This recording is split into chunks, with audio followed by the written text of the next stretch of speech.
Today, we finish our 3-round 2026 NFL mock draft with trades. As you guys can see, I finished the first round yesterday, but a big Bears trade happened today, so I think it will end up changing how some things ended up going. I heard some responses from you guys about the Broncos trade with the Eagles not being something you guys really loved, so we're rewinding to pick 23 and going through the full third round. We're going to do a quick recap here, and we'll just discuss the trades really quickly. But if you guys are new, feel free to like, comment, subscribe. I make content like this almost every single day. Got some awesome collabs coming up, so very excited for that. You guys should be as well. And my board is below my face. It is not predictive. These are the players I love in the order that I love them. Go over to the Patreon, $5 a month. You get the full board of over 250 players, as well as every single eval that I've done and extended positional rankings videos. So lots of value over there. Great community. We have over 110 people now in that community. Thank you guys so much. But you guys can use your eyes to see the picks themselves or watch the video if you want to hear the logic in real time. But I did get some pushback for the Saints making a small move up to select David Bailey. I felt very comfortable with the idea that, first off, the Saints are aggressive. But secondly, the edge class got a little bit more uncomfortable. And personally, just like the way I was seeing everything fall, I felt perfectly fine making this move, and I honestly stick by it. For Brandon Staley's defense, David Bailey's going to be a huge asset, so I'm perfectly fine with it. But we also had the Chiefs make a small trade up. Some people got their feathers ruffled here, but for the cost of essentially 2 fourth-round picks, the Commanders ended up getting some extra draft capital, and the Chiefs ended up feeling comfortable choosing who they wanted to get rather than getting the sloppy seconds of the Browns. And personally, I was looking at Carnell tape for the Browns in the first place, so I wouldn't have been very comfortable sitting here after, you end up seeing Mansour Delane end up going at number 7 and then Carnell go at number 8. And I'm sitting here twiddling my thumbs. You could talk about Ruben Bain doesn't really fit the Spags edge rusher mold. So based on like the arm length concerns, that's my only concern there. I would be perfectly fine with it, but this ended up making a lot of sense for me. You got a lot of extra draft capital, and you are going to be able to use it properly. So, ended up making those moves, resulting in Carnell Tate going to the Chiefs, Monroe Freeland going to the Browns via trade down, and Mansour Delane going to the Commanders. But the Dolphins and Lions did a big trade, and nobody's really apparently thought of this one. I didn't really until the moment, and I really love how it turned out. Ruben Bain Jr. was there, and I did have the Lions be able to swap their second for a third-round pick in a move up there. At number 12, we did also have a trade. Dallas traded with the Buccaneers because the value just wasn't good, and Kenyon Sadiq might have went to the Rams, who the Buccaneers are going to try to compete with. Top tier weapon in this class, a freak show, and sometimes you got to take a swing, and if you whiff, you whiff. Bowles is fired. Pretty much he's on track for it anyways. If he ends up hitting a home run, then this is a pick that can end up really changing the fate of the season. So we go on. The result of that trade down with the Cowboys was Dylan Thieneman. Again, wanted to get some extra draft capital for that. And then the result of that Detroit trade down with the Dolphins ended up being, or Detroit trade up with the Dolphins, was Jermod McCoy, who I do love schematically with that defensive system. Then we have the Cowboys sitting at 20, and they also saw Mekhi Lemon on the board. And with the Steelers lurking at 21, the Browns said, we're going to end up sending a pick. And it was an early 4th-round pick that they ended up sending as part of this move up. And I think they got like a 6th-round pick in return. But it was a 70-spot differential. I felt like it was good value there for the Cowboys, which, by the way, we're probably still going to get the exact same player. But that lands us here at number 23. And I do want to move back with the Philadelphia Eagles still. I still want to go after that very same player that I do love for Vic Fangio's system. And you look at CJ Allen. I think that there's definitely going to be some teams that are looking to make a move up for him. But I also do want to throw out Peter Woods here. I mean, Peter Woods is insanely dominant. If you have him in an even front with competent defensive linemen around him, I think his inconsistencies will be blown away. And you, as fans, will be blown away.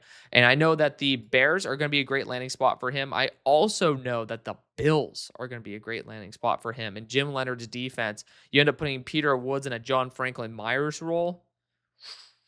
Dangerous. So I know the Eagles will be on the phones, but there's a there's a GM that likes to be able to trade, and it's Nick Caserio. I do believe that he likes to trade down more than up, but there is this situation where you end up highlighting the players that are worth moving up here in Peter Woods, and then CJ Allen. Caleb Banks is in that mix as well, but Casey Concepcion. And there are definitely a couple teams that want to make some moves here. I do think the Niners could get aggressive here, and then also the Texans. I would say that I still believe that the Broncos could get a bit aggressive here.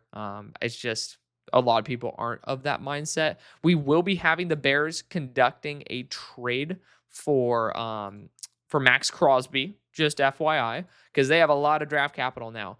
But the Eagles are going to be actually trading with San Francisco. It's going to grind some gears, but San Francisco is going to get a little bit aggressive. The pick value from 15 to 17 is pick number 120. And so this is about a similar range. I'm going to just say that Howie gets his 4th round pick and the Eagles end up moving back, and we're going to select the same exact player. But the Niners end up moving up above other teams that are going to be looking to snipe some wide receiver talent, and also, again, lurking in this range or some other competitive teams. But Casey Concepcion is a game changer in the way that a lot of other receivers in this group are just not.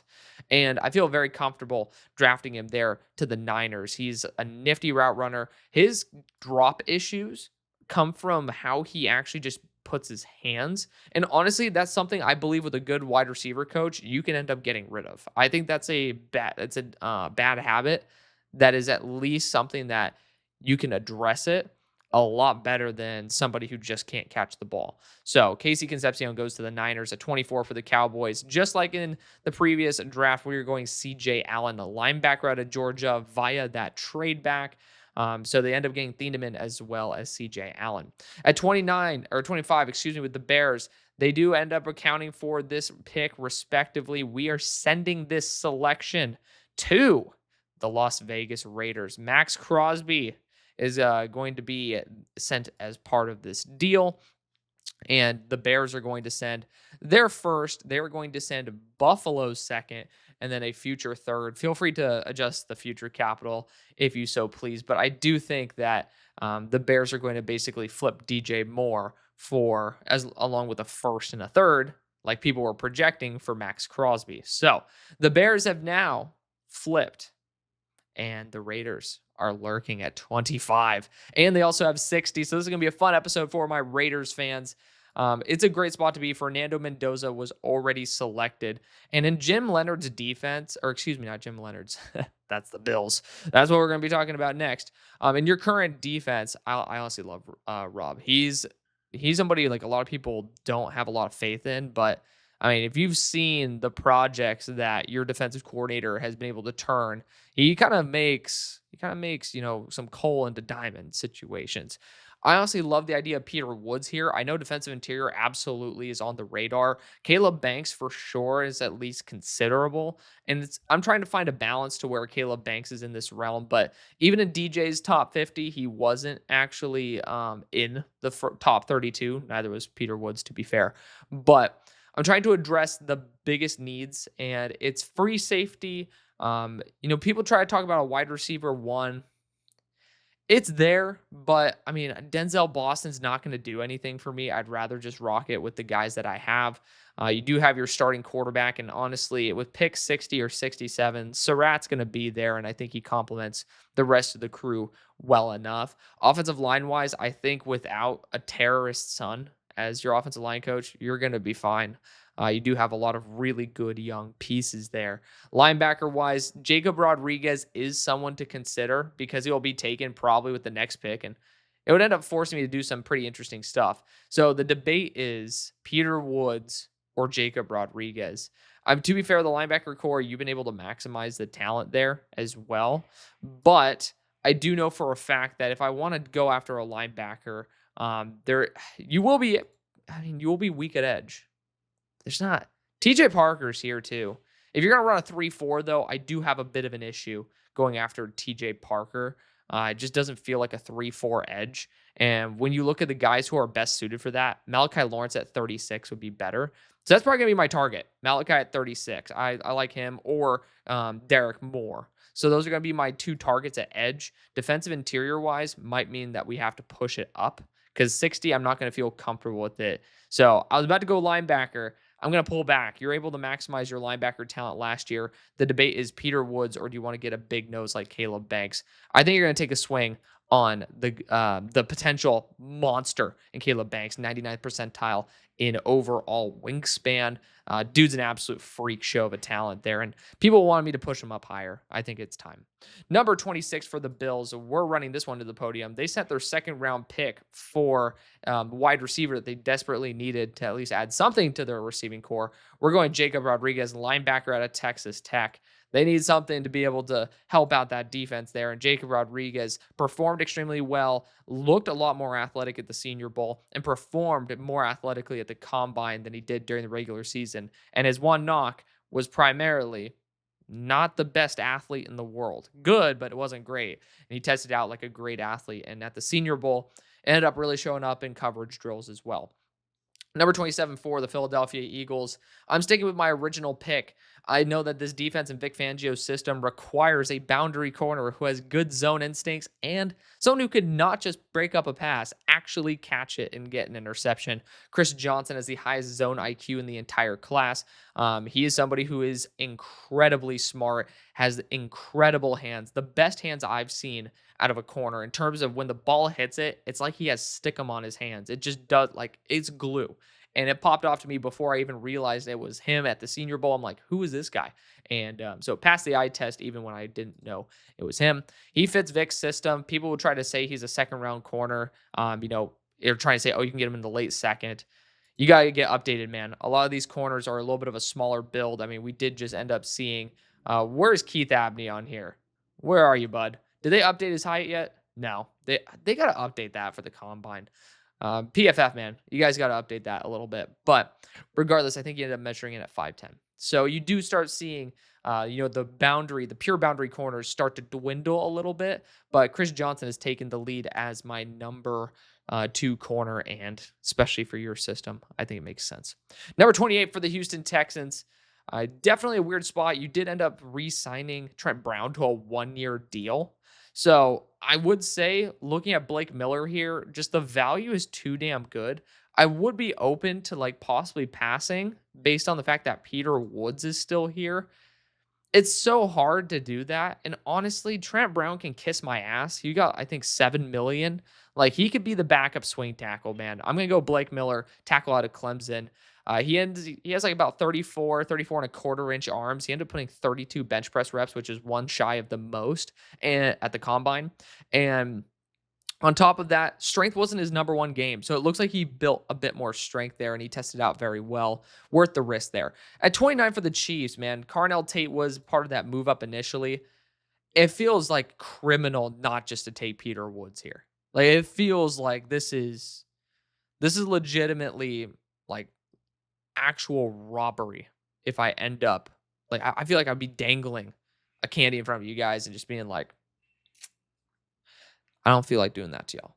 So we're going to draft Peter Woods to the Chiefs there. Carnell Tate, Peter Woods with the first 2 selections is ridiculous. You add him along with Omar Norman Lott, who's going to be coming back, Chris Jones, who's obviously on his way out in the next couple of years. So you guys need to be able to maximize the talent there. And honestly, Peter Woods was just too good to pass on. At 30 for the Denver Broncos, you guys didn't trade up this time.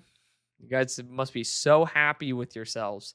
But I do think there is a non-zero chance that corner could be on the horizon. You could see a team like, let's just say Philadelphia doesn't want to go after a corner. They could try to target Riley Moss, who has a year left of his contract. And, you guys want to be able to move Jahdae Barron probably around. You could end up flipping, basically. You could flip Riley Moss and then end up acquiring a really solid cornerback here. That all being said, it is a weird spot. I think trading out might be the best decision because we've already taken 3 linebackers. I don't really feel like trying to take a 4th here. I feel like that would be a little disingenuous to reality. Like, Keldrick Falk could be John Franklin Myers in this defense, though. That's actually not bad. I already know. Whoever I draft Keldrick Falk to, y'all ain't going to like it. So it's like you don't even like this mock as it is. So why not double down? We're going to go Keldrick Falk here. He measured out incredibly well. He tested very well. Even on the on-field drills, he looked way more flexible and bendy than what people expect. So he's someone who could play John Franklin's Myers role on an early down and then end up in even fronts, kicking out to edge and being an actual problem. I think Keldrick Falk is a very solid edge rusher. I mean, great run defender. And again, he's not a good or great pass rusher, but he's still solid. I mean, he just didn't maximize on his opportunities like he did last year, but he is someone who still almost put up a 10 sack season a year ago.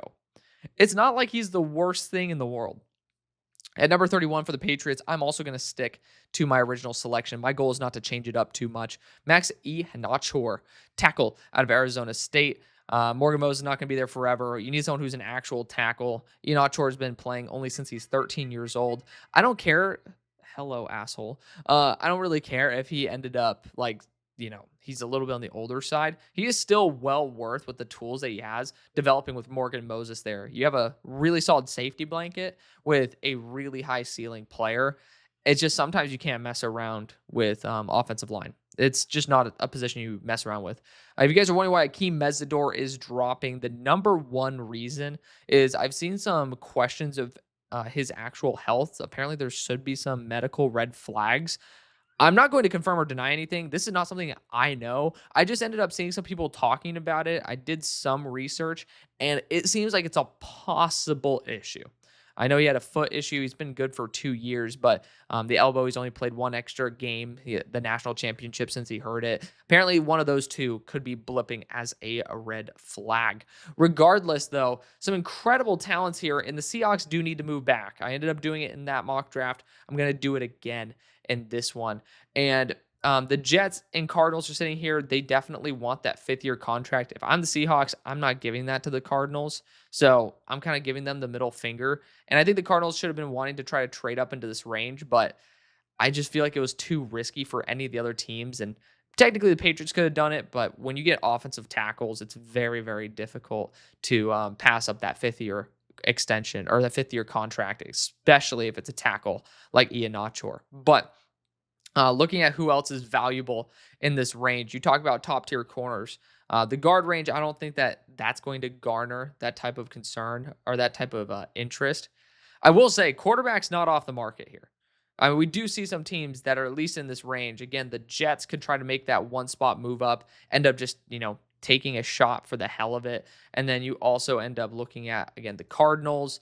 You end up looking at the Giants. The Giants did try to get a top tier corner, and there are some teams that want corner above them. Like quarterback wise, it's not off the table. Again, the Dolphins could get aggressive. They just traded down. They could try to trade back up. It's a very weird situation, but a very opportune one for Seattle. My goal of Seattle is still to be in striking range of Emmanuel Pregnon. So I don't want to push it that far. And the farther you get down the board, the less likely it is. So I'm going to try to leverage somebody maybe besides the quarterback position with Ty Simpson here.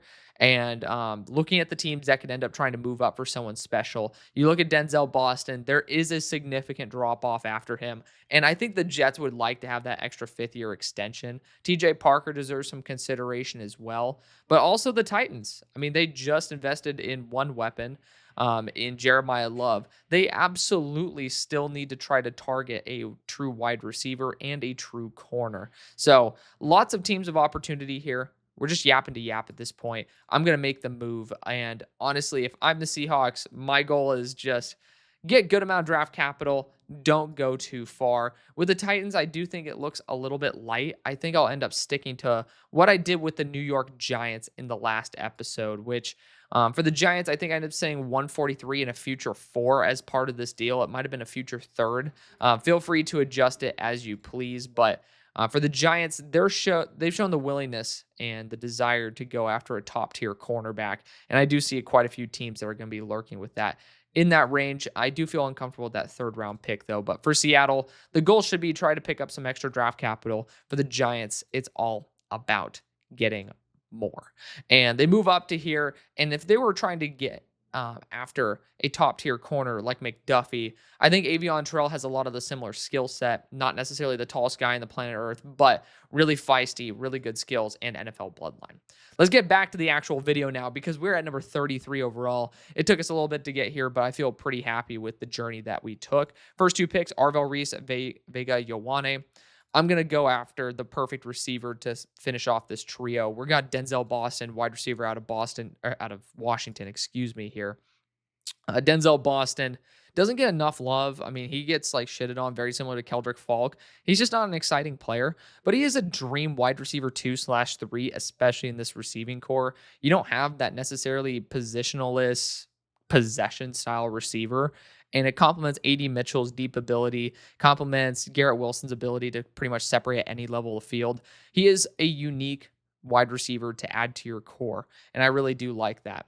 At 34, we do have the Arizona Cardinals here, and they didn't get the 5th-year contract because the Seattle Seahawks gave them a massive middle finger, but they're still going to snag Ty Simpson there. They drafted an offensive tackle, and they draft their quarterback there at 34. 35, Tennessee Titans. First pick was Jeremiah Love. Second selection, they don't have Denzel Boston available. Otherwise, I would have been looking at probably even just going harder in the paint at the wide receiver position. I'm going to look at edge and corner. So corner has incredible value here. They do need corner. Their secondary sucks. It's not good. The question is, how comfortable am I about the edges at 66 versus the corners at 66? And I can promise you, there will probably be a deny Dennis Sutton there.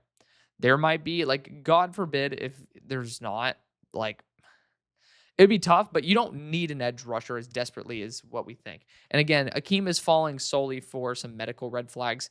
I love TJ Parker. Zion Young's here as well. Very hard to pass up on him, but that's mainly because of how good the corners are here. And Colton Hood's right down the road in Knoxville, man. It's very hard to not bring in somebody, since we just did the offensive side, bring someone in on the defensive side. Colton Hood out of Tennessee goes at 35. 36, Vegas Raiders, Fernando Mendoza, Caleb Banks, the first two selections. And again, I talked about it before. We're going to be rocking this. He already looked good with black as one of his primary colors on his jersey. I like Malachi Lawrence a ton here. You can't really go wrong. I like Zion Young in an even front a little bit more. Same thing with TJ Parker. This is going to be a 3-4 system. So Caleb Banks plug in the middle. Malachi Lawrence flying off the edge. 4'5", 240, 40-inch vertical. Just incredible talent. Obviously, friend of mine. So somebody who I'm going to stand behind and support. He is an absolute baller, though. I mean, pass rush tools through the roof. So, big fan of Malachi Lawrence, sending him there at number 36. Number 37 for the Seahawks. We traded back, and there's still so many damn good players here. I was thinking about Pregnon really hard, but the more I think about it, it's hard to pass on Cisse at this point. It is very hard to, like, ignore the edge rushers at this point as well. And, again, it's hard to find a corner of this talent level at this spot. We're going to go Brandon Cisse at number 37. And we acquired that future 4th-round pick. We got an extra 4th-round pick this year. I'm feeling very comfortable with where we're at. Number 38, Houston Texans. I think it might have been an early 5th. But regardless, Blake Miller was the first selection. And you're looking at the defensive interiors at this point. Lee Hunter is impeccable value for this team. Again, you got really good edges at this point. You also have Emmanuel Pregnon, who you could try to kick in instantly, instant plug and play at that guard spot. Not a bad idea. Looking at the other defensive interiors, because if you go Pregnon, defensive interior is still a big need. It does drop off. Like, that's the thing. You have these three guys, and then it drops off. So I'm still a fan of going after defensive interior here. McDonald, Miller, and Hunter are all in their own respective rights. Great. I think Christian Miller fits this even front a little bit better. But Lee Hunter, it is tough to pass on him just based on the fact that if you do get him down to 320 pounds, since he's at 330, he's a lot more athletic of a guy. Not the most explosive, but we're going to get somebody who dominated at the Senior Bowl. Lee Hunter's the selection there. At 39 for the Browns, first pick was Monroe Freeling. Second pick was Mekhi Lemon. I'm running this one into the podium. We're going Emmanuel Pregnon, guard out of Oregon there. He's a top 15 player. Just kidding. Top 20 player for me. He's at the bottom of my rankings, as you can see. But, still, even though he's a little bit older, he is still a phenomenal player who took that final step this year. Number 40, Kansas City Chiefs, Carnell Tate, Peter Woods, the first selections. I'm going TJ Parker all day, every day. I think the value is too damn good. And funnily enough, I think I shit on a mock draft recently that had TJ Parker fall to the second. So you know what? Sometimes you got to eat crow, and I did in this situation. At 41 for the Bengals, their first pick was Caleb Downs. They've lost a ton of edge talent, and they like physicality. They like measurables. And guess what? They got all of it with Zion Young, edge out of Missouri at 41. So all y'all Bengals fans who got mad about taking Caleb Downs earlier over Ruben Bain, I think it's okay. You'll be all right. Saints fans also got pissed off that I moved up for David Bailey. It's okay. You don't even have to worry about that position probably ever again.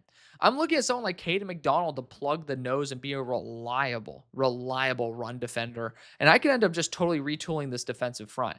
Granted, I will say you want to invest in the offensive side as well. And if we could trade back, let's just see. Are there any teams that would be sniping Chris Bell? Maybe the Ravens. The Ravens are a team I would be a little bit worried about. Just a hint. But we do have some teams in this range that could be trying to get aggressive. The question is for whom? The Jets could be looking at some potential defensive interior talent. You can end up putting it next to Tavondre Sweat, and because Christian Miller is here. Technically, the Ravens could be very much open to that as well. I think the Ravens are very into Christian Miller, but they're not going to make a move up. The Buccaneers already made a pretty substantial move. I don't think they're going to be trying to be overly aggressive. Again, we have the Dolphins here. They do have a lot of draft capital, but there's no reason to move up one spot based on how I feel with the players at their respective spots. I know Saints fans are going to hate this. They're going to. There's just no bones about it. I'm going to go Chris Bell, wide receiver out of Louisville. He's not going to play for much of this year. I love the fit because my bias is send Chris Bell back to Tyler Shuck, right? But it is very tough for me just to pull that trigger. Interior offensive line-wise, I could be open to Caleb Tiernan at this point because of the fact that you guys are fine with the tall guard Andreas Pete, for example. So I do like the idea of going after a high-tier offensive lineman, just help out the rest of the team. God, I love Chris Bell. I so want to go Chris Bell, and I just can't do it because I just don't think it's realistic. I just don't think it's remotely possible either. It is possible, but I do think you guys tried to end up retooling the defensive side before anything. I'm going to go after Caden McDonald. The value is amazing. He is a really high-quality nose. He's going to be extremely valuable, be the Puna Ford for this defense for Brandon Staley. So we're going to go after Caden McDonald there at 42. 43, Miami Dolphins, Jermod McCoy, the first selection. I do want to get someone who has a little bit less health concerns. It's a kind of something that you should probably try to do. Offensive line-wise, you could go after Caleb Tiernan and try to cross-train him on the right side, end up having him as the successor at right tackle. I don't necessarily believe that's a must, but edge rushers not off the board. You do have some incredible edge rushers here. I don't know why people hate on Derek Moore. People try to say, Caleb Banks dominated at the Senior Bowl. You know who dominated? Derek Moore. He was the most unstoppable edge rusher there, and he's 260 pounds, and he can fly off the edge too. He's a really good athlete. So for me, I'm looking at what's going to be there at pick number 50, and I'm just going to be so for real. I just don't feel comfortable with the idea of letting him go past a team like the Colts, who I know are looking for an edge rusher at this point. Also, the Buccaneers. So I'm going to go after edge here. It might seem like a reach. And again, Akeem, very open to the idea. It just doesn't feel like, teams right now with the potential medical concerns are going to be looking at him with the short arms in favor of somebody who really has put it together and is just not getting the notoriety he deserves. At 44 for the Jets, first three picks, Arvel Reese at edge, Vega Ioane at guard, and Denzel Boston at wide receiver. I'm very happy with all of that, and honestly, I'm just going to add fuel to the fire here. We're going to end up having Christian Miller play kind of like a 3-4 defensive end. And ridiculous talent here. Tavondre Sweat, Christian Miller, manning the middle. Just those two alone, offseason acquisitions, going to be going through the roof. Of course, the Ravens are sitting here at 45 and being like, damn, we have our hands in our pants. and we don't have much to show for it. But Spencer Fonda was the first selection there, and I'm very happy with that one. They do need to have somebody who can play on the interior of the offensive line, and even someone who can end up playing some tackle as well. Akeem Mesidor does kind of feel too good to pass on at this point, and I do like the idea of him playing an Odafe Owe style role for this defense. So we're going to go with Akeem Mesidor. I know that there's injury red flags, but they need to make a bounce back, and they're going to take it. Number 46 for the Buccaneers. First selection was via move up for Kenyon Sadiq. Pick number 46. They do need to go after a potential left guard. You look at Chase Bizontis for that, or Caleb Tiernan. I do know tackle guard hybrids, not a thing of the past for y'all. I do also believe that linebacker should be a move that you look at. And there's guys like Josiah Trotter here, Anthony Hill, that will definitely be like worth taking a look at. Same thing with Jake Golday. But it's like between linebacker and edge. Those are the two primary positions to look at. And looking at the edge rushers available, like I do feel like we're going to start getting to that next tier. Like Gabe Akis, I really like him, but Howell just has historically short arm length. It's very hard to, especially if you're pretty much in a pinch the way that Bulls is, and you need to make a very solid win now move. Very hard to go after someone like Cassius Howell. Very hard. So I'm going to be passing on that. We're going to end up looking at linebacker here, and it's between Josiah Trotter and Anthony Hill. I'm not the biggest Anthony Hill guy in the world, and I know that a lot of people are super high, top 50 high on Josiah Trotter. I think that you can maximize his talent. He can end up being a superstar. We're going to go with him here at number 46. 47, Indianapolis Colts. Another team that could definitely be looking at edge. Gabe Akis right up their alley. I also do believe that, linebacker, not a thing of the past. I mean, you can end up going after Anthony Hill here, Jake Golday. They've taken players from Cincinnati before. Right down the road, have had a lot of eyes on him probably as well. Golday ended up performing pretty damn well, still in the low 4.6 range, explosive, straight line type of guy. He is a tone setter, so I am a fan of that. Now, you could be looking at wide receiver since Alec Pierce is not there, and he probably won't be. So it's going to be tough to try to sell me outside of going after a wide receiver here. And Chris Brazzell, ends up having that deep threat capability that you are losing and still has that top tier height package as well. So we're going to go Chris Brazzell, wide receiver out of Tennessee at 47 to replace the Alec Pierce role. Number 48 for the Atlanta Falcons. It's their first selection of this draft. Defensive interior wise, I did kind of poach everything that would have been good in this range. I do believe that we can end up looking at Keith Abney here. It's tough because you do want to have a nickel spot open unless, you're a team that can maximize short corners, like probably the Cowboys or, the Vikings. So I feel like I'm a little more comfortable with those teams trying to make calculated moves. Speaking of, though, I mean, boundary corner still is a possibility for them. I just don't think the value's there. Wide receiver Chris Bell, since you do have a new coach coming in, it doesn't look like it's a season for you guys to truly push for the Super Bowl. You guys could be trying to just take advantage of best player available. And Chris Bell, before he got an ACL tear, was a top 20 to 25 player in this class. Like, he is a bona fide superstar, 6'2", 220. Like, I'm going to take him here. The value is too good to pass up on. And again, with a new coaching staff in place, I feel very comfortable with the idea of having a little bit of patience with a potential superstar there. Number 49, Minnesota Vikings. First pick was Emmanuel McNeil-Warren, safety out of Toledo. So here, I think Keith Abney is an incredible value. Defensive interiors are off the board.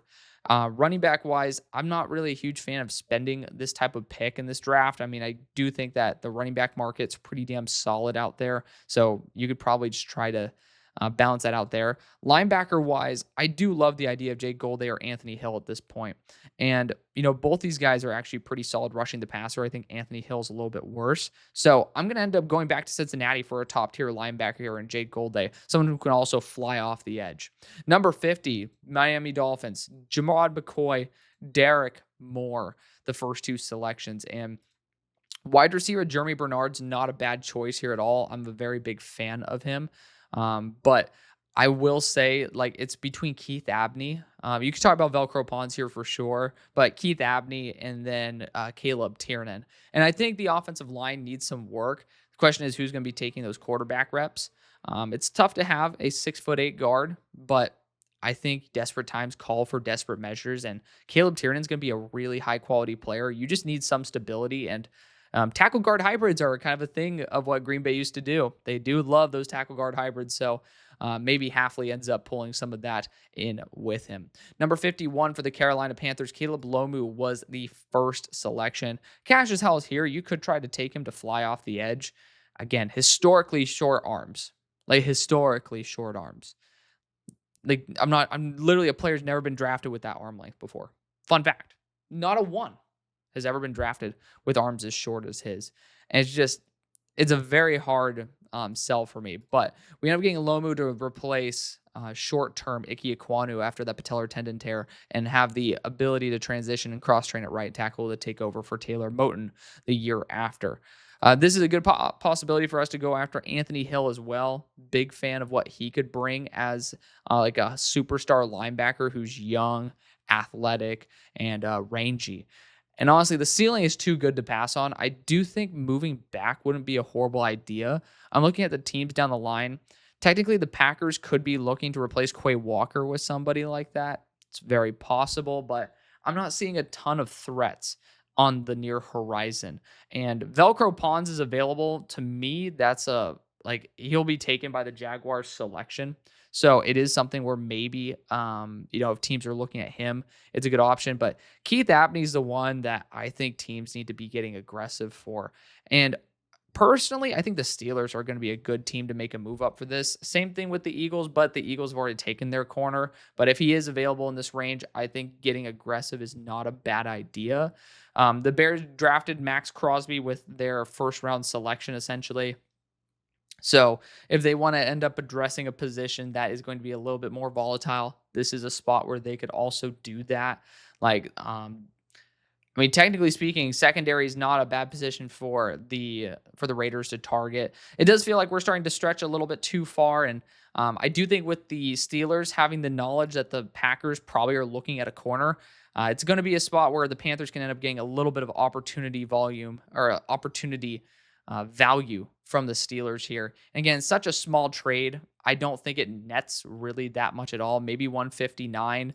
That'll be like the most. Like you could try to toss 199 as part of this deal, but I'm perfectly happy doing that. The Steelers make their move and end up acquiring, with their first round pick, they ended up acquiring Omar Cooper Jr. Could go Velcro Pons. I would love that, but Keith Abney does have the better physical foundation overall. He is 5'10", rather than being 5'8" like Pons. I think Abney could last on the boundary, but that's why he ends up slipping there. And 52 for the Packers, by the way, I would have taken Keith Abney there. I do think Velcro Pons is still someone you should be looking at. But Akis is a guy who I think you guys are going to really love and target. I know for a fact you guys have interviewed certain edge rushers, so it is a very serious topic for you guys to at least be looking at. And Gabe Akis, he's from Illinois, so he's used to that type of climate. He tests out phenomenally well in terms of how he's been on the field too. Like, he's just a damn good player. It's very hard for me to look at the options available and say that that's not a good choice. So we're going to go Gabe Akis, edge rusher out of Illinois at 52. Number 53, we have the Carolina Panthers, and we went Caleb Lomu there in the first, and we're going to go after Anthony Hill Jr. here in the second. We got a little extra value, and we end up selecting our linebacker of the future. 54, Philadelphia Eagles. First selection, Chris Johnson via trade back. And sitting here at number 54, Jeremy Bernard's honestly not a bad choice for a third wide receiver. I actually quite like that. Cassius Howell might be worth it, but you guys are going to bring back Jalen Phillips. I'm really confident in that. So looking at other areas, you could try to go Eli Stowers here. I think Michael Trigg in round 3 is going to be a little bit more enticing of the value move there. Like running back, you're not going to need. Wide receiver, just talked about it. Like offensive line, I just don't like Jennings Dunker for you guys. It just doesn't make very much sense to me to go after that. I don't think you're going to be able to get like meaningful reps out of him. So you look at safety as well. And you do look at like Bud Clark. Bud Clark, I don't know why he's rated like this by PFF. The dude is an absolute turnover. He's a ball magnet. He is somebody who's a really good athlete. deserves to be roughly in the second round territory. I personally don't understand PFF's like slight vendetta against him in that regard, is what it is. But it might be to the point where we get too good for the value here. Cassius Howell could provide some good DPR aspect that you're not going to be getting from a lot of other spots. So we're going to go Cassius Howell here, edge rusher at Texas A&M. You do need to get that pass rush. You actually need to get that production as well. Nolan Smith has not worked out, unfortunately. And, even with Jalen Phillips back on the team, this is an addition of juice in a way that you guys have not had. At number 55, you got the Los Angeles Chargers. Their first pick was Caden Proctor. Their second selection here, in my opinion, should be focused a little bit more on the defensive side, not on defensive interior, but at edge. And if you're going to end up replacing a really solid edge rusher there in Odafe Owe, who ended up flourishing, we're going to go after one who's taking a big jump after he tested phenomenally well. Deny Dennis Sutton, edge rusher out of Penn State.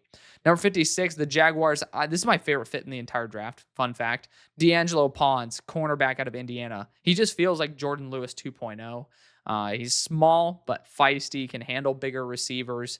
This dude's just built to be a high-tier corner, and I love it there. You got Hunter, Lewis, and Pons now in your secondary. 57, Chicago Bears. Their first pick was essentially Max Crosby, which we sent number 60 as well for. And so you got Max Crosby. Edge rusher is solved. Hallelujah. We still got defensive interior that we can be going after. Again, I feel a lot more comfortable at 89 doing that. Like, it feels like such a reach to go after Darrell Jackson or Big Citrus here. I love him, but not that much. You did just end up losing DJ Moore. Jeremy Bernard is not a bad choice. I mean, Jeremy Bernard would literally just fill the production spot of where DJ Moore was and possibly be even more productive. I don't mind that. Personally, I love actually Luther Burden, Jeremy Bernard, as well as Rome Odunze. I think that would be a ridiculous trio of wide receivers. But safety is a pretty big issue as well. Like Zaki Wheatley's incredible value here. AJ Halsey's a thumper. I mean, he's a good player too. Like you can't go wrong with these defensive backs. I mean, there's some very good players here, but it's honestly hard to choose if we're being completely honest. Like some very, very good talent. I don't think the Bears are going to be able to move out of this spot. There's not somebody who I would necessarily make a noticeable move up for. I mean, there's Dave Igbinosun for like a team that's looking for a physical boundary corner. Like you could try to justify that, but there's nobody in striking range that I think would make sense to make that type of move to draft him. So, I mean, again, defensive line, I don't see the value there. Linebacker wise, don't really see the value either. I love Kyle Lewis, but he's like kind of a nickel back. And in round 2, it's going to be very tough to sell me on that. So I actually do think safety is probably where I end up landing. And AJ Halsey, Zaki Wheatley, I think Halsey tested out extraordinarily well and ended up performing extremely well to the point where I'm willing to give him a shot there at 57. 58, Niners. First pick was a trade up for KC Concepcion. I am happy with that. That is a true dynamic weapon for you guys to go with. Offensive line wise, you guys are going to have to figure it out, but this wasn't really the draft to do that in the first place, if I'm being completely honest. So, edge rusher is still possible. You could look at someone like Joshua Josephs here. I just don't really see the return on investment there. Corner, Dave Igbinosun, very similar to what you guys would have targeted a couple years ago. And why am I forgetting Renardo Green? Like physical, big corner. Really, really nifty. Traden Stukes is super fun, but he is a nickel back that would probably transition to the boundary corner situation. I love Igbinosun. I'm an Igbinosun stan. That's just my thing. I don't really think there's many other positions unless you want to double down at wide receiver and go Jeremy Bernard. But I personally love going after someone who I have as a top 40 player in the class. He is about 6'2". He is about 195 pounds. He runs in the 4.4s. He has a ton of experience. He's built to be a strong starting boundary corner. Igbinosun's not going to be bitched by anybody. So you might hold a little bit more than you want, but I'd rather get a holding call than end up allowing a big touchdown because the guy can't cover. Just Igbenogson needs to be a little more tactical with how he uses it. Number 59 for the Houston Texans, Blake Miller, Lee Hunter, the first two selections. I got Jennings Dunker here, but also Jadarian Price. Price would be such a good compliment to David Montgomery that it's kind of hard to say no. We're going to go after Jadarian Price. He didn't test remotely as well as I expected, but the on-field stuff makes me kind of feel Bucky Irving-esque to where I'm able to ignore it enough. But yeah, Jadarian Price still in the 4.4s, still crazy explosive on the field. That's what matters more than anything. Vegas, number 60, Mendoza, Banks, Lawrence. Of course, we ended up trading away Max Crosby. So we can end up going after wide receiver here with Elijah Surratt. I think he's going to be there at 67. I'm going to roll the dice on that. So where else can we get help? Free safety. It's ass. I look at Zaki Wheatley. I get excited. Bud Clark, get excited. I don't know why PFF have Zaki Wheatley rated so poorly. I have him in my top 50. And at number 60, the value is awesome. You can have Caleb Banks, Malachi Lawrence, and Zaki Wheatley replenishing that secondary. I don't know how the hell you could end up having Kamari Ramsey this high, but end up having Zaki Wheatley that low. The tape does not match that whatsoever. Regardless, at number 61 for the Los Angeles Rams, they've drafted Jordan Tyson and technically also Trent McDuffie. So you guys are in good hands. Did some great stuff there.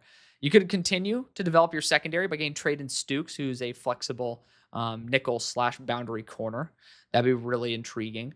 Heavy safety would have been another move I'd be open to. Again, Bud Clark, not a bad option here. Quarterback, not going to target it. Tackle value is just not good enough. I love Jennings Dunker's potential on this team, but it's just I don't trust him as a tackle, so I don't want to take that risk. Some people are saying the Rams are trying to get another edge rusher. I don't think the value here is remotely worth it because they're trying to target Max Crosby, apparently. Not my type of thing. But I could see them get excited about using Kyle Lewis as a unique nickel linebacker. He is somebody who can end up being a huge steal for this team.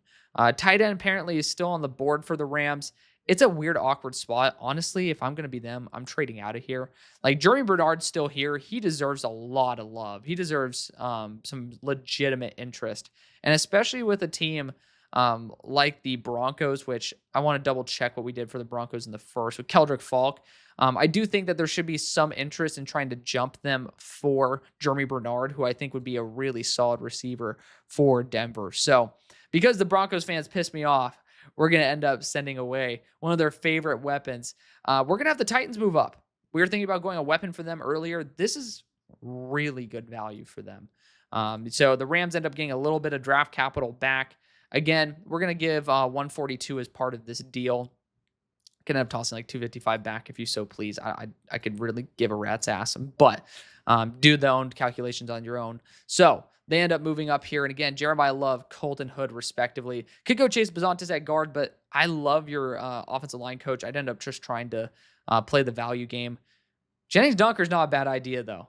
I mean, honestly, it is somebody who will be going in this range anyways. Now I'm second guessing myself because wide receiver wise, let's play this out. Wide receiver wise, what's our next pick with the Titans? Because I want to make sure that if we're going to be doing my dumbass probably just flew right by it. Do they not have another pick? I guess this is their third round pick. I guess they don't have one available, but at the end of the third round, they could end up trying to target. I mean, you still have Ted Hurst here too. Ted Hurst might be better than Jeremy Bernard for all I know, because I love Ted Hurst. He has some burning speed too, but to me, Ted Hurst would feel a lot like Eli Iomaner's role. Jeremy Bernard is going to be a little bit of a different role than I guess he could be a little bit Chim DK-esque. You know what? We're going to go offensive line. Yeah. I don't think that these guys are going to provide the value. It's still a much needed move. This team does need to address offensive line, and I love your offensive line coach. So we're going to end up addressing it there. Number 62, Denver Broncos. Keldrick Falk was the first selection. It's between Eli Stowers and Jeremy Bernard. That next pick is at 94. And again, there's so many good tight ends in this class that I feel pretty comfortable trying to pass on one here. Eli Stowers is a really unique type of weapon, and he fits extraordinarily well. But I think Jeremy Bernard is just the reliability you're looking for that you guys got pissed off about with me not getting with Casey Concepcion in the first edition of this mock draft. Number 63, New England Patriots, first pick, Max E. Notchor. Second selection. I mean, honestly, edge, not a bad move, but I think getting a unique weapon like Kyle Lewis is going to be invaluable to this team. He's great as a pass rusher. He's an extraordinarily high IQ. He's somebody who's a difference maker, and he'll lock down any running back or tight end in coverage. Just sometimes you got to go after somebody who's a unique style of player. 64 for the Seahawks. Again, this is a spot where I might feel comfortable making a move out. They took Brandon Cisse there in the first. Offensive, well, I mean, to be fair, Chase Bizontis is here. You can kick him to right guard and end up just watching him thrive. I think the value is too good. We're going to end up bulking the offensive line there with Chase Bizontis. Number 65, Arizona Cardinals, Maui Noah Simpson, the first two selections. Again, you ended up rebounding because of that. And I think Connor's supposed to be cut. Mike Washington might be the move here. Like, it is a weaker class, but Mike Washington, his issue is 12 fumbles over his career. That's his issue. It's like a 1.3% fumble rate. But this man is 230 pounds. He is someone who will be running in the low 4.3s. And he is somebody who can dominate once he's in a straight line. So I really do like the idea with being able to have this running back and quarterback duo and being able to invest in the offensive line. A full offensive approach is something that I'm going to fully support. We're going to go Mike Washington there, running back out of Arkansas. 66 for the Rams. Jordan Tyson was that first selection. We've moved back. And again, I think it was the right move. Again, offensive line wise, I don't see the value. Like Emil Wagner in this range, but he tested out so poorly because he ended up trying to put on extra weight. I'm not a fan of that. Like, it kind of is a bummer for me whenever I see something like that. But safety wise, I'm going to go Bud Clark here out of TCU. I know that, you want someone who's a little bit bigger to replace Cam Curl, but Bud Clark is still 190 pounds. He's still pretty fluid overall. He's a great athlete, and he's someone who knows how to play the ball in the air. Number 67, Vegas Raiders, Mendoza, Banks, Lawrence, Wheatley. We got 4 starters so far. And, I'm going to get what I promised. I want to get a possession receiver for the boundary. Elijah Surratt, wide receiver out of Indiana, is there. He also can kick into the slot as well. So you have a boundary/slot versatile player. And Mendoza ended up throwing 8 third-down touchdowns to him. Obvious trust there. Number 68 for the Philadelphia Eagles, Chris Johnson, Cassius Howell, the first selections. We're going to go Eli Stowers, tight end out of Vanderbilt at this point. He is somebody who will be working in Mannion's offense, similar with the after the catch ability to what Trey Tucker was supposed to do. And you also get to use him as that third wide receiver. 69. Nice. Houston Texans, Blake Miller, Lee Hunter, Jadarian Price. I like how that ended up turning out for them. Again, looking at the guard group, Keelan Rutledge is a good addition here. He's a physical, nasty finisher. Good arm length at 33.5. I think he's going to be worth it. Connor Lew's also in this mix. They did get rid of Juice Scruggs. This is honestly where I would take a shot on Connor Lew. We're going to go after the future value of Connor Lew there. 70 for the Browns, Monroe Freeling, Emmanuel Pregnon, Makai Lemon. Great talents nonetheless. I'm going to look at Traden Stukes here. I think that his value as a boundary would, as well as a nickel, because I believe he's played both. Oh, I thought he was boundary versatile for some reason. I'm tripping balls. I know Brojmo believes in him as a boundary corner, but this is definitely somebody that at least deserves some mentioning here. I will say, though, Zachariah Branch pairing up with McClellan, you might have the shortest receiving core in history. There's so many small receivers in this room. You know what? Balls to the wall. We're going to go Ted Harris pairing up with Makai Lemon. We're going to go a full offensive draft here for the Browns. They need it, so we're going to end up giving them a really good deep threat there in Ted Hurst. I love his ability. He can go as high as the second round. Didn't test out as well as I expected, but someone who can still dominate in one-on-one. 71, Commanders, first pick, Mansour Delane. Second selection here. We're going to just continue bolstering the defense and hopefully spend money on the offensive side. A lot of people love Joshua Josephs because of his overall talent, and he's a little bit on the lighter side, but that's why he's available here. Joshua Josephs, edge rusher out of Tennessee, goes at 71. 72, Cincinnati Bengals, Zion Young, Caleb Downs. Please do not at me with some bullshit. Regardless, you do have 2 boundary corners right now. Granted, I believe both might be on the end of their deals. I forget if Dax Hill is, but I do know that um, that DJ Turner is on the last year of his deal. Trading Stooks would be a really good way to bolster that. But I do know also, you guys are going to say, like, what, we're going to just forget about offense? It's what you guys kind of do. To be fair, that's what you guys like to do. Zune and interior would be fun. Like Rutledge is somebody that I think you could bring in and obviously pair him with your rookies from last year and end up having a really nice, young, aggressive interior offensive line. Defensive interior as well. I just don't really think the value of the DIs at this point add up to the actual talent. Like Grayson Halton would be great. He's just so undersized. That's why he looks so awesome. NFL offensive linemen know how to handle speed. They just do. So you have to have a little bit more than that. And honestly, Keelan Rutledge has great value here. I'm going to take him there. Right in front of a team that I probably would have wanted him to in the Saints. They've taken David Bailey and Caden McDonald. We do need to invest in the offensive side of things. And you got Zachariah Branch here. I think I can't ignore that. The return capabilities, it does end up freeing up some of the talents for some of the other guys as well. He's able to take short passes, be able to take them to the house, really good after the catch. I know that some people are not going to like the value, but I think the value is right.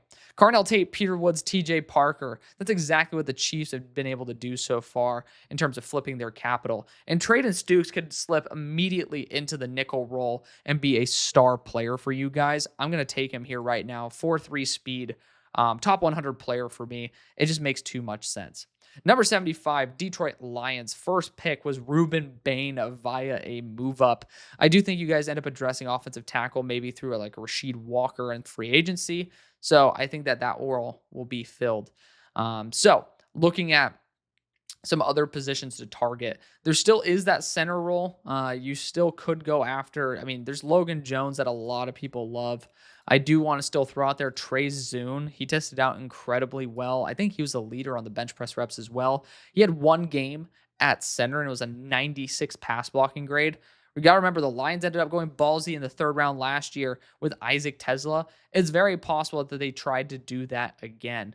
And Zune would be the guy who I'd go after. I just want to be able to move back in order to do that since we already moved up. The question is, who is worth moving up for? Like, who can we end up enticing a team to move up for? I think Keontae Scott is kind of a win now kind of move. If there are some teams that are like desperate for a nickel, which I just don't see that many.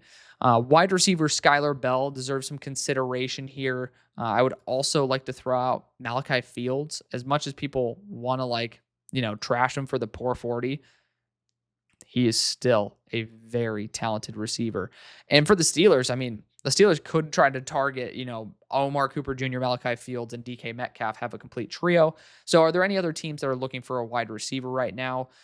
Chris Bell was already selected for the Falcons. Chris Brazzell was selected for the Colts.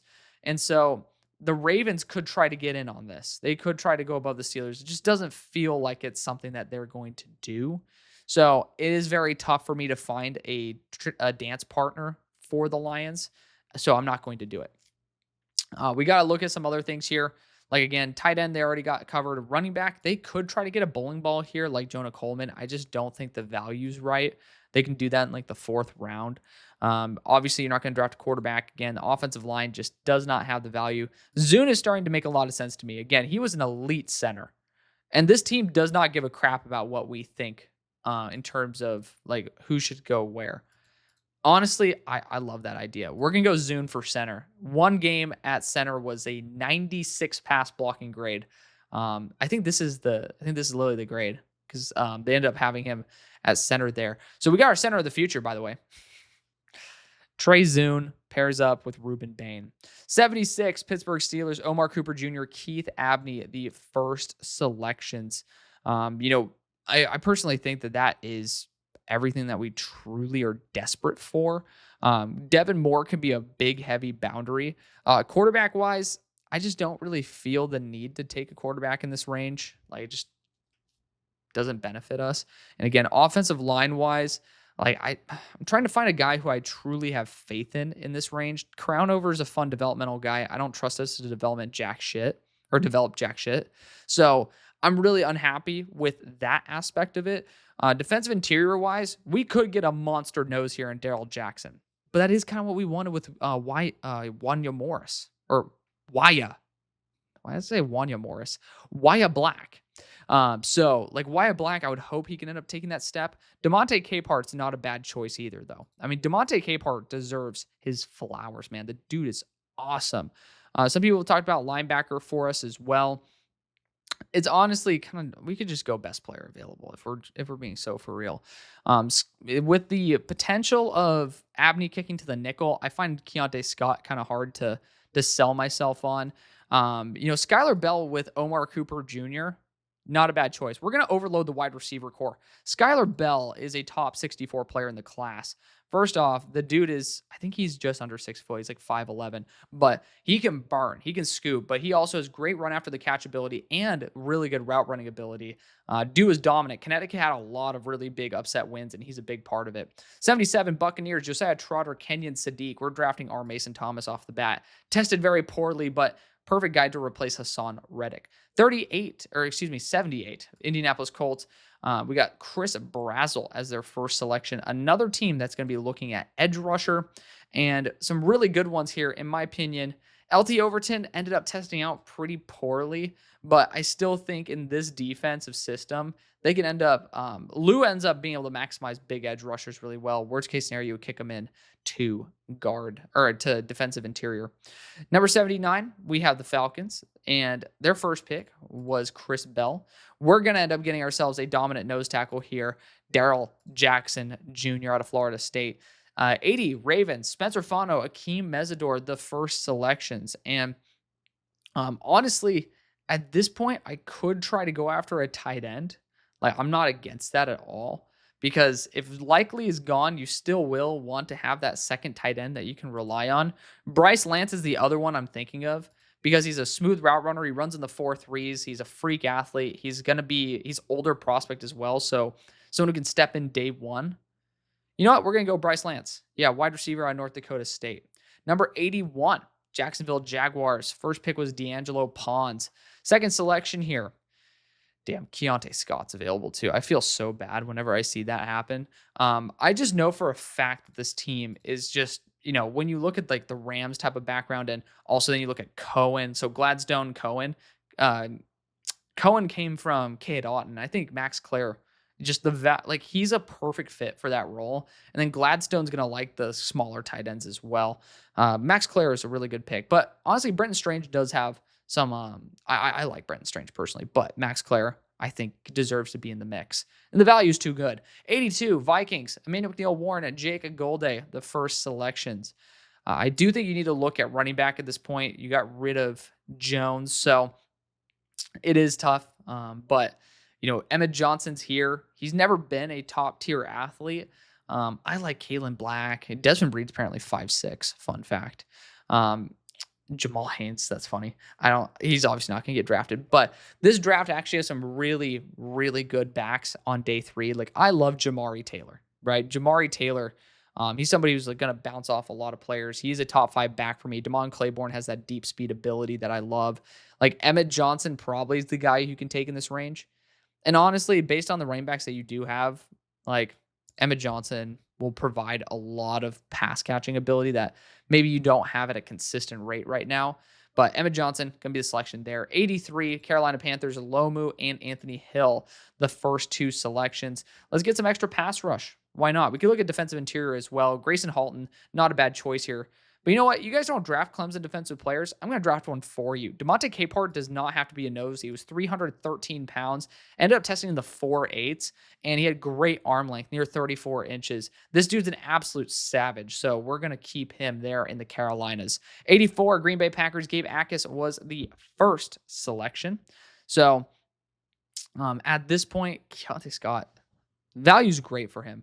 I look at Devin Moore because, like, Dalen Everett's there too. He ran the 4.3. Nobody saw that on the field, man. I don't know where Dalen Everett found that speed. But Devin Moore was kind of banged up. But when healthy, he was a top 50 player.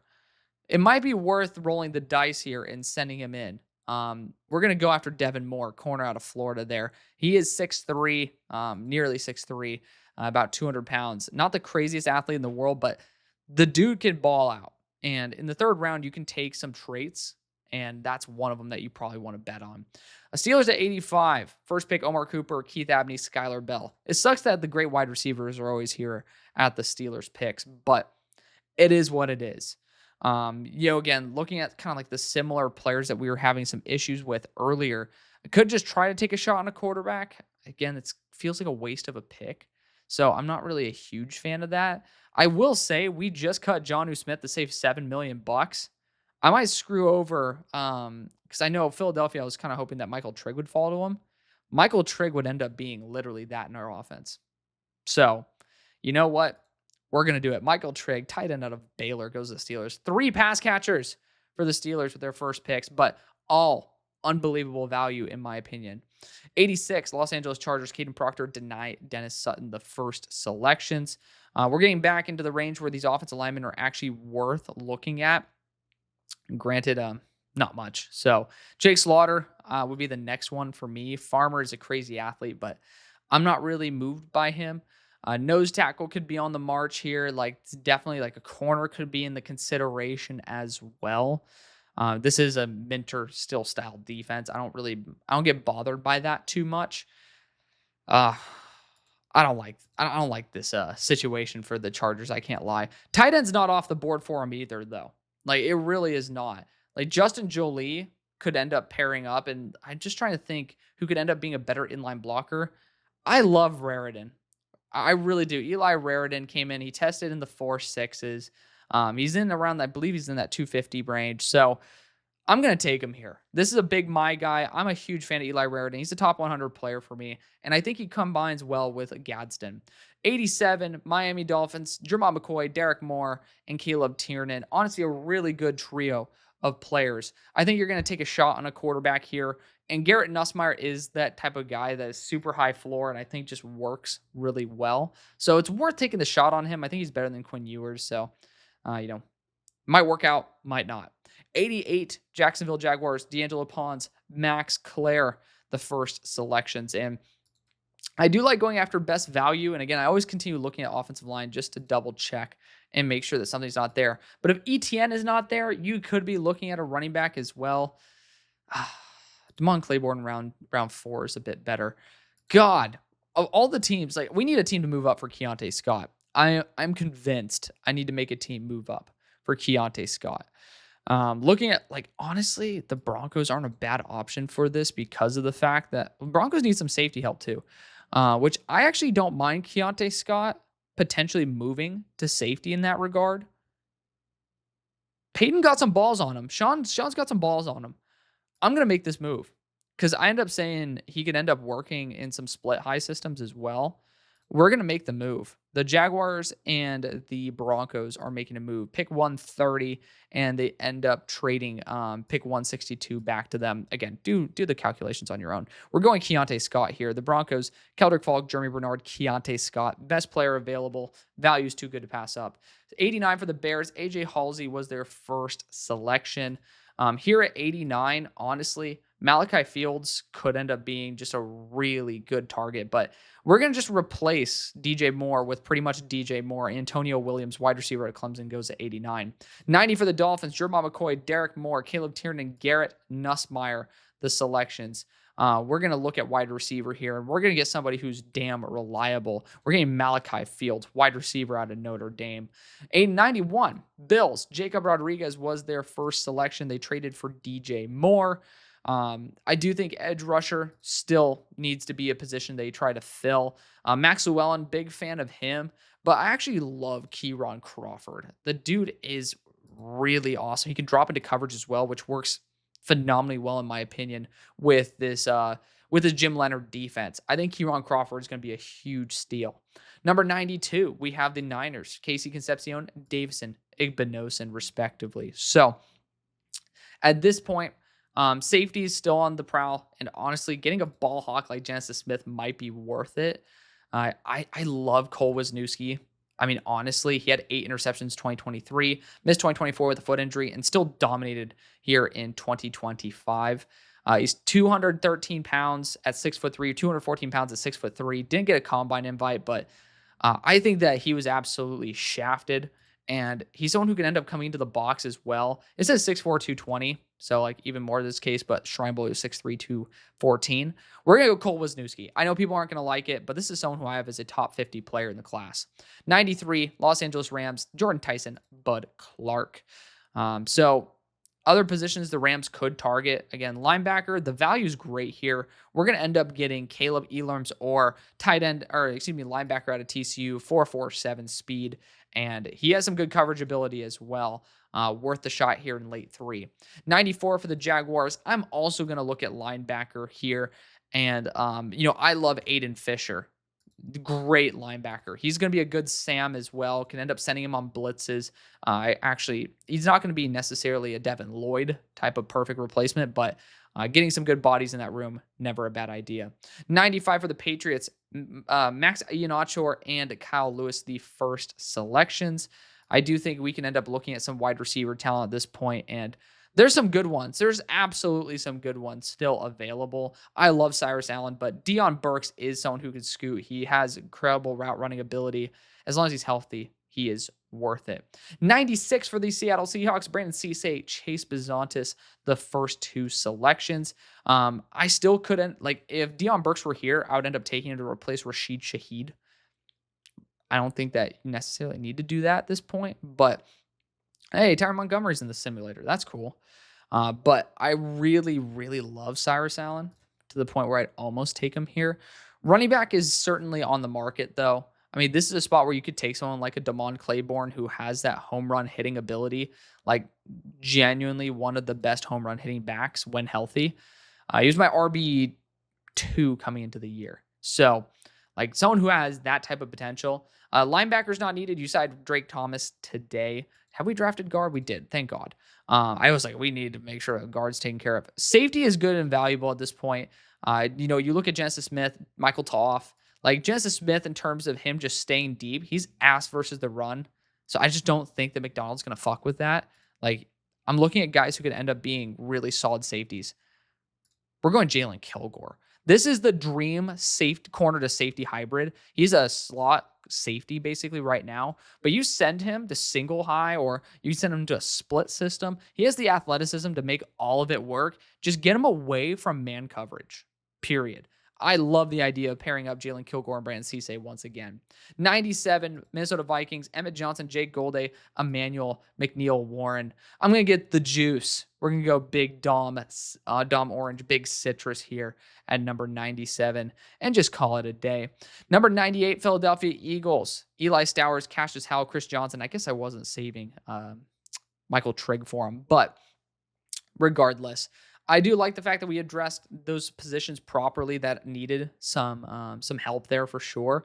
I will look at offensive line here, and I do want to get somebody who can end up developing. And it's between Demetrius Crownover and Emil Wagner.